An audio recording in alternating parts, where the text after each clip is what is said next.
Hey there, Steve Rubis with another installment of Capital Markets Investor Relations in 2 minutes or less. Today we're going to finish our series on Paul Maurice and investor relations. And I want to start with a quote of, "The more difficult the situation, the greater the accomplishment." The more adversity a person has to overcome in investor relations or sports or being an athlete, the more impressive success becomes to the outside world. And so that brings us to part 3 of the Paul Maurice investor relations hat trick. And this is the focus on the situation or the team that the IRO or the coach or the player inherits. So let's start with the idea of Paul Maurice and team. And what was very striking in a lot of his post-Stanley Cup winning interviews was a discussion of, he always said that the room was great when he got there as head coach. The players were connected, they were playing for one another, they were a true team. He did not have to do that much to drive success. And what's important is that not all situations are equal or easy. And so let's get into the idea of the team or situation and investor relations. And I want to start with this premise. The larger the market cap that the IRO works at, the easier the job. A large market cap is synonymous with a great room when a head coach takes over a team. And there's 2 reasons for this.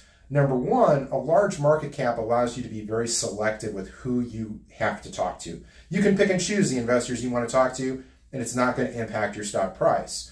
And then secondly, a larger market cap is most likely going to be a well-oiled machine with a lot of people and resources that's going to avoid the 5 or 6 parts of what makes an investor relations job difficult. So let's get into what are the 5 things that make an IR job really challenging for an IRO. And it starts with activism or short selling. Number 2 is management credibility issues. Number 3 is missing financial guidance or having a solvency issue. Number 4 is lack of execution by the company. And number 5 is a crisis. Think an FDA rejection or a product goes bad or there's a scandal in the C-suite.